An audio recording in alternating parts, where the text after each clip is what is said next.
4 മണിക്ക് ചായക്കൊപ്പം കഴിക്കാനും ചോറിന് സൈഡ് ഡിഷായും കഴിക്കാവുന്ന ഈ സ്വീറ്റ് പൊട്ടറ്റോ പൊടിമാസ് ഉണ്ടാക്കുന്നത് എങ്ങനെയെന്ന് നോക്കാം. മധുരക്കിഴങ്ങ് കഴുകി വലിയ കഷ്ണങ്ങളാക്കി കുക്കറിലേക്കിട്ട് ആവശ്യത്തിന് വെള്ളവും ഉപ്പും മഞ്ഞൾപ്പൊടിയും ചേർത്ത് 3 വിസിൽ വരെ വേവിക്കുക.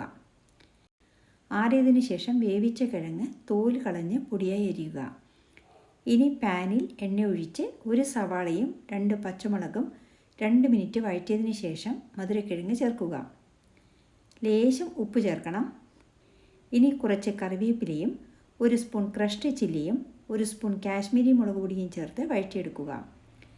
നല്ല സ്വാദുള്ള ധാരാളം ഫൈബറും വൈറ്റമിനുകളും നിറഞ്ഞ മധുരക്കിഴങ്ങ് പൊടിമാസ് റെഡി.